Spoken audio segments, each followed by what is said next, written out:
आज का हमारा चैप्टर है चैप्टर 5 जिसका नाम है खाद्य संरक्षण।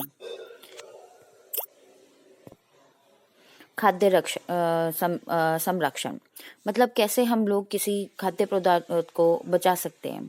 तो इसके रिगार्डिंग आज हमारा 5वां चैप्टर है।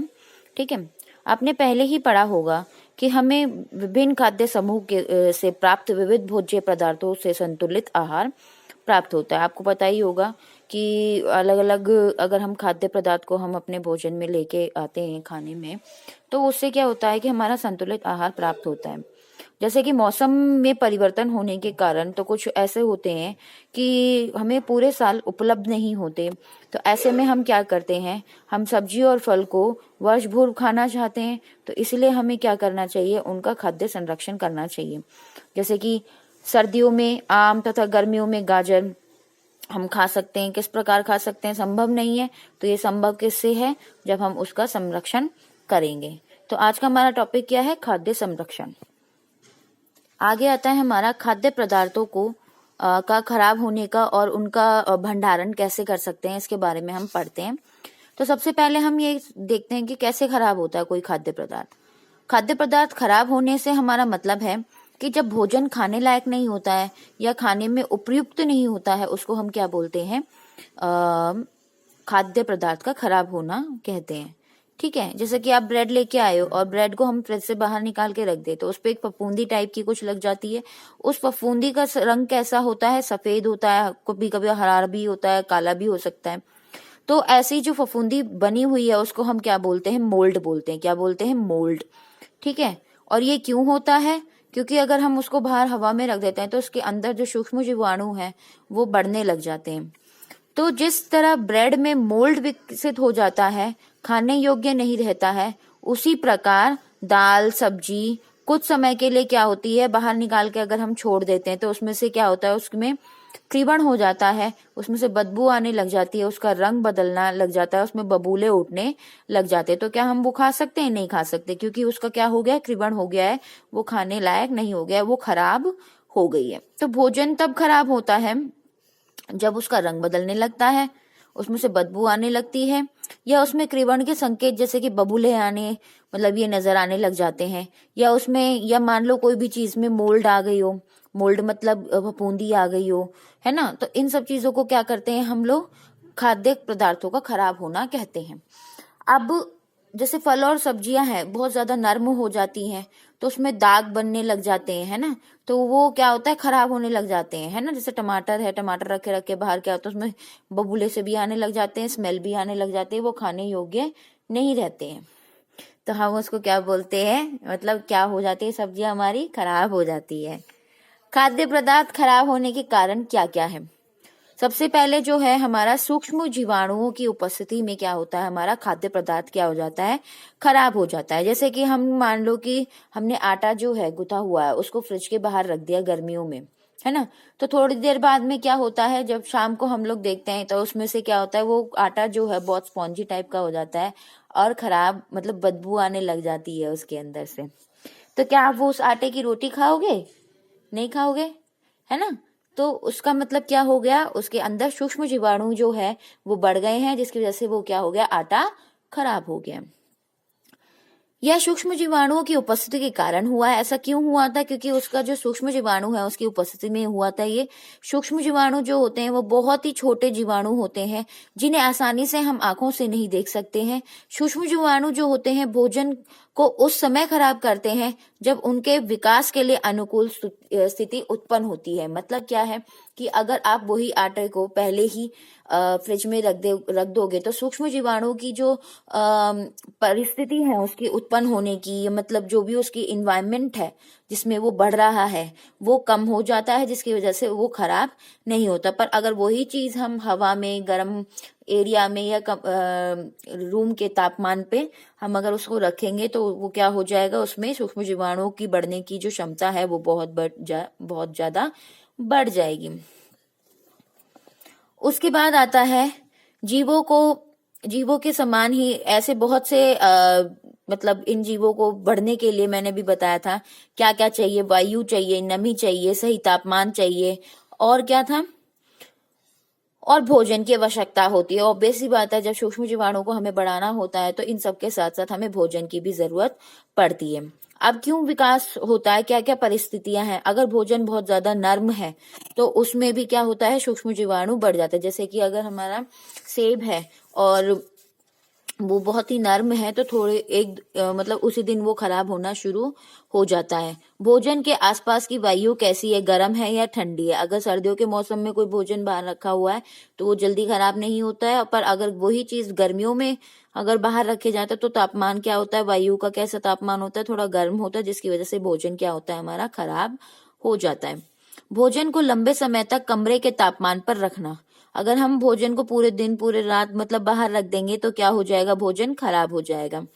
जब फलों और सब्जियों के छिलकों को नुकसान पहुंचता है तो वह सूक्ष्म जीवाणुओं के संपर्क में आ जाते हैं, जैसे कि केला। अगर मान लो कि कोई हमारी कोई ऐसी चीज है जो कट गई है, कोई सब्जी हो या टमाटर हो, तो वो बहुत जल्दी खराब हो जाएगी औरों के कंपैरिजन। जिसमें निम्न लवण मतलब नमक कम हो, शर्करा कम हो, या उसमें अम्ल के तत्व जो है अगर वो कम है तो वो भोज्य पदार्थ भी क्या हो जाते हैं, खराब हो जाते हैं। जैसे कि अचार या वैसा कुछ डाले और इनमें इन चीजों की अगर कमी होती है तो वो भोजन में फफूंदी या वैसा कुछ खराब हो जाता है। अब भोजन को सूक्ष्म जीवाणुओं से कैसे बचा सकते हैं, उनका विकास होने के लिए कैसे दूर कर सकते हैं, और उन सब के बारे में आप पढ़ते हैं। सबसे पहले क्यों होते हैं, क्या क्या चीजें हैं जो उन्हें बढ़ाती है। सबसे पहले आता है हमारा एंजाइमों की उपस्थिति। पहले हमने क्या करा था, सूक्ष्म जीवाणु, और दूसरी उपस्थिति क्या है भोजन के खराब होने की, एंजाइमों की उपस्थिति। एंजाइमों की उपस्थिति क्या होती है, ज्यादातर हम एंजाइम्स कब डालते हैं, फल सब्जियां पकाने के लिए हम लोग एंजाइमों का इस्तेमाल करते हैं। बट अगर यही चीज जैसे हरा कच्चा आम है, उसको पकाने के लिए, उसको मीठा करने के लिए हम एंजाइम ले रहे हैं, पर मीठे ऑलरेडी पके हुए हमारे जो आम है या कोई चीज पीली है उसमें अगर और एंजाइम्स हम डाल दें तो उसकी जो प्रतिक्रिया के कारण क्या होता है, वो और ज्यादा पिलपिला हो जाता है और फिर वो सड़ने लग जाता है। फिर वो सड़ा हुआ चीज जो है वो किसी को पसंद नहीं आता है, जैसे कि चीज पसंद नहीं आती है, तो वो किसकी वजह से हो रहा है, एंजाइमों की वजह से हो रहा है। क्या आप जानते हैं कि जब फलों के छिलके को निकाले या काटे बिना ही वो खराब होने लग जाते हैं, वो किसकी वजह से होते हैं, हमारे एंजाइमों की प्रतिक्रिया के कारण होते हैं। फिर आता है तीसरा, कीट, कमी और चूहे। आपने देखा होगा कभी कभार चावल में या दाल में छोटे भुरभुरे कलर के या और भी वो सुरैरी टाइप्स के मतलब क्या होते हैं, कीड़े होने शुरू हो जाते हैं, जो कि क्या करते हैं, हमारा जो अनाज है, हमारा जो भोजन है उसको आटे में बदलना शुरू कर देते हैं, जो कि खाने उपयोगी नहीं रहते हैं। तो ऐसे में क्या करते हैं, ये हमारा भोज्य पदार्थ को क्या करने लग जाते हैं, खराब करने लग जाते हैं। चूहे भी हमारे भोज्य पदार्थ को क्या करते हैं, खराब कर देते हैं। उसके बाद आता है हमारा खाद्य भंडारण, जिसको हम बोलते हैं स्टोरेज। कभी कभार क्या होता है कि किसी विशेष स्थान पर मतलब हम लोग भोजन को इस तरह से रखते हैं संभाल कर, जिससे कि वो जिस टाइम पे वो उगता नहीं है उस टाइम पे भी हम उसको उपयोग में ला सकते हैं। आवश्यकता ना भी पड़े तब भी हम उसको यूज कर सकते हैं। जैसे कि आप ऐसे करते हो कि बिस्किट्स या स्नैक्स जो आप खरीदते हो उन्हें एक डब्बे बंद हवाबंद डब्बे में रख देते हैं, जिससे कि वो किसी हवा के संपर्क में आके खराब ना हो जाए, और जब भी हमें उसका यूज करना है वो हम उसका यूज कर सकें। जैसे कि कोई चीज हम लोग खरीदते हैं, उसे उबालकर हम फ्रिज या ठंडे स्थान पे रख देते हैं, जिससे कि उसमें सूक्ष्म जीवाणु की जो प्रतिक्रिया है वो कम हो जाए। जैसे कि आप देखते हैं कि दाल चावल जब हम खरीदते हैं एक हवाबंद डब्बे में रख देते हैं, जिससे कि वो खराब ना हो, और भोज्य पदार्थ यथासंभव लंबे समय तक ताजा व खराब होने से बच सके। तो खाद्य पदार्थ की हम लोग संरक्षण क्यों करते हैं, भंडारण क्यों करते हैं, अपनी आवश्यकताओं के हिसाब से करते हैं, और दूसरी उस हिसाब से रख करते हैं जिस हिसाब से अगर कोई चीज जल्दी खराब हो रही है तो उसके हिसाब से हम उसका भंडारण करेंगे, और जो लंबे समय तक चल सकती है हम उसका भंडारण उसके हिसाब से करेंगे। उपभोज्य जीवन के आधार पर भोजन का वर्गीकरण किया जाता है। जैसे कि कोई कोई पदार्थ जो होता है वो बहुत ही समय जो उसकी विधि होती है वो सबकी क्या होती है, अलग अलग होती है। कोई जल्दी खराब हो जाता है, कोई बहुत दिनों के बाद खराब होता है, और बहुत और कोई कोई तो बहुत लंबे समय तक चलता है। तो इसके बेसिस पर हम लोगों ने जो हमारा खाद्य भंडारण है उसको हमने 3 उसमें डिवाइड किया हुआ है। सबसे पहले गैर नाशवन, दूसरा है हमारा अर्धनाशवन और तीसरा हमारा है नाशवन। ठीक है, आज जिसमें हम भोजन ताजा रहता है, जिस समय अवधि में भोजन कोई भी हो ताजा रहता है, उसको हम बोलते हैं उपभोज्य जीवन शैली। ठीक है, उपभोजन जीवन कहते हैं। क्या बोलते हैं? उपभोजन जीवन कहते हैं। ठीक है, तो अब आता है गैर नाशवन। गैर नाशवन में वो शामिल होते हैं कि जो कभी खराब नहीं होते हैं, बहुत लंबे समय तक चलते हैं, जैसे कि साबुत अनाज, दाल, सूखे फल, तेलीय बीज, चीनी और गुड़। ठीक है, उसके बाद आता है हमारा अर्धनाशवन, मतलब कुछ समय के बाद वो खराब होने शुरू हो जाते हैं, जैसे कि अनाज तथा दालों के उत्पादन, जैसे कि मैदा, सूजी, अंडे, आलू, प्याज, बिस्कुट और केक, ये कुछ समय के बाद खराब होने लग जाते हैं। मतलब एक सीमित समय तक हम इसको भंडारण करके रख सकते हैं। उसके बाद आता है हमारा नाशवन खाद्य पदार्थ। नाशवन खाद्य पदार्थ क्या होता है? जो पूरी तरह से खराब हो जाता है, बहुत जल्दी खराब होता है, मतलब ज्यादा दिन नहीं चला सकते, ज्यादा से ज्यादा 2 या 3 या 4 दिन। जैसे कि हरी पत्तेदार सब्जियां, मटर, फलियां, टमाटर, सेब, केला, ब्रेड, मक्खन तथा क्रीम, इन चीजों का हम क्या कर सकते हैं? इनको 3 कैटेगराइज में हमने बांटा है। कौन से? एक आता है हमारा गैर नाशवन, अर्धनाशवन, नाशवन। तो इसकी डेफिनेशंस भी आपको याद होनी चाहिए क्योंकि ये बहुत ही इंपॉर्टेंट क्वेश्चन है। उसके बाद क्या होता है कि जैसे कि हम कोई चीज मार्केट से लेके आ रहे हैं, तो जो हमारे मार्गदर्शन के रूप में जो निर्माता हैं, उनको क्या करना चाहिए कि कोई भी चीज है उसके ऊपर एक्सपायरी डेट जरूर लिखें, जिससे कि हम लोग क्या कर सकें, उसको एक्सपायरी डेट से पहले हम उसका इस्तेमाल कर सकें और खराब होने से बच सके वो, है ना। क्योंकि अगर खराब हो जाएगा तो फिर तो हमने जो पैसा लगाया है, उस जो चीज है वो क्या हो जाएगी, हमारी खराब हो जाएगी। अच्छा, खाद्य संरक्षण के लिए क्या क्या उपाय किया जा सकता है? तो उसके बाद आता है खाद्य संरक्षण। हम लोग क्या करते हैं? दूध को गर्म करते हैं। क्यों करते हैं? सबको पता है। फिर भोजन जो पका हुआ होता है हम लोग फ्रिज में रखते हैं। क्यों रखते हैं? या सूखे हुए पदार्थों को हम धूप में क्यों रखते हैं? जिससे कि हम उसकी संरक्षण कर सके। ये उपाय क्यों करते हैं? ये उपाय हम भोजन की उपभोज्य जीवन शैली, मतलब जब जिस समय अवधि में वो ताजा बना रहे, उसको क्या बोला था हम लोगों ने? उपभोज्य जीवन। तो उसकी उपभोजन जीवन को बढ़ाने के लिए हम लोग क्या करते हैं? भोजन का भंडारण, जिससे कि भोजन का भंडारण हम कर सके और उसको संरक्षित रखने में हमारे लिए क्या रहता है? सहायक रहता है। खाद्य संरक्षण से तात्पर्य है भोजन को सुरक्षित रखना, उसकी गुणवत्ता को बनाए रखना, गुणवत्ता मतलब उसके जो गुण हैं वो खराब ना हो, एज इट इज रहे, तथा खराब होने या कृवण से क्या करना? उसको बचाना। उसको क्या बोलते हैं हम लोग? संरक्षण, खाद्य का संरक्षण।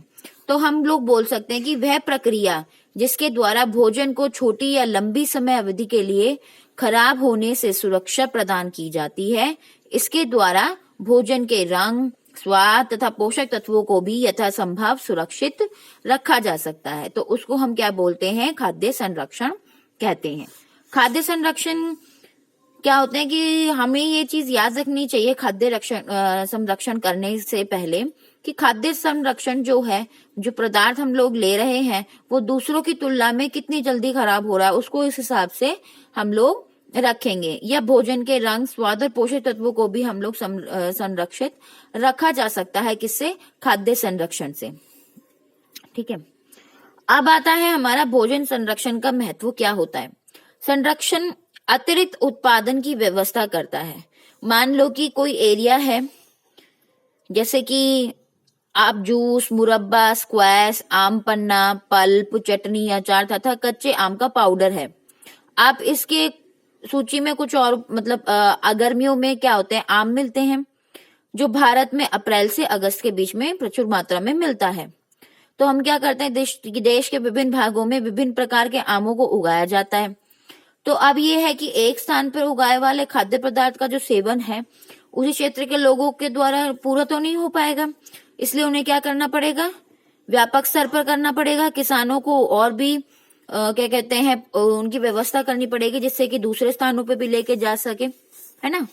तो उन्हें उन स्थानों पर पहुंचाते हैं जहां इनका उत्पादन नहीं होता है, या जहां इस किस्म के आम नहीं खाए जाते हैं। यदि किसान ऐसा नहीं करेंगे तो उत्पादन की यह अतिरिक्त मात्रा जो है वो क्या हो जाएगी, सड़कर खराब हो जाएगी और उसका उपयोग नहीं हो पाएगा। यही वह मात्रा है जिसमें संरक्षित करके खाने की आवश्यकता होती है, ताकि इसका उपभोग उन महीनों में भी किया जा सके जिन महीनों में इनका उत्पादन नहीं होता है। खाद्य पदार्थ का संरक्षण उन महीनों में भी किया जा सकता है जब ये पदार्थ अधिक मात्रा में उपलब्ध होते हैं, और इसी कारण इनका मूल्य भी क्या हो जाता है, कम हो जाता है। इससे खाद्य संरक्षण की भी लागत भी क्या होती है, कम हो जाती है। मतलब क्या है कि आप क्या कर सकते हो कि अगर किसी एरिया में कोई चीज ज्यादा हो रही है तो हम उसको दूसरे एरिया में ले जाएंगे जहाँ पे वो चीज नहीं उग रही है, या उस समय के लिए हम लोग उसको संरक्षित कर सकते हैं जिस समय वो उपलब्ध नहीं है। इससे क्या होता है कि उसकी जो कीमत है, उसका जो मूल्य है वो तो कम रहेगा ही रहेगा और चीजें भी खराब नहीं होगी। संरक्षण से हमारे भोजन में विविधता आती है। ऐसी ऐसी चीजें जो होती है, जैसे कि मटर है, किसी टाइम पे बहुत महंगी हो जाती है। क्यों हो जाती है? क्योंकि वो उस मौसम में मिलती नहीं है जिस मौसम में हम उसको खरीद रहे हैं। तो क्या करेंगे, हम लोग मटर निकाल के हम लोग उसको रेफ्रिजरेटर में निकाल देंगे, जब महंगी होंगी तब हम उसको यूज करके खा सकते हैं, है ना। तो ऐसी बहुत सारी चीजें हैं जो कि मौसम के हिसाब से हमें नहीं मिलती है, तो हम उस मौसम में भी वो सब्जी खा सकते हैं। संरक्षित भोजन को उन स्थानों पर भेजा जा सकता है जहां उन्हें उगाया नहीं जा सकता। जैसे कि कुछ चीजें ऐसी होती हैं, जैसे रेगिस्तान, हिमालय वाले क्षेत्र हमेशा हिम से ढके रहते हैं, या बहुत कम खाद्य पदार्थ की उपज होती है। इसीलिए हम जो भी संरक्षित हमारे जो उत्पादन है या खाद्य पदार्थ है, हम उस एरिया में लेके जा सकते हैं। खाद्य पदार्थों के संरक्षण से इनका परिवहन तथा भंडारण में भी क्या होती है, सुगमता होती है। मतलब जैसे हमने पुदीना ले लिया, मेथी ले लिया, हम क्या करेंगे, उसको धूप में सुखा देंगे। इससे क्या होगा, उसकी क्वांटिटी में, उसके भार में क्या हो जाएगी, कमी आ जाएगी, जिसकी वजह से क्या होगा, हम उसका भंडारण कर सकते हैं या एक जगह से दूसरी जगह तक हम उसको आराम से लेके जा सकते हैं। तो अब ये प्रश्न पाठ 5.1 है, इसको पढ़ के करके और होमवर्क अपना सेंड कर देना। Thank you.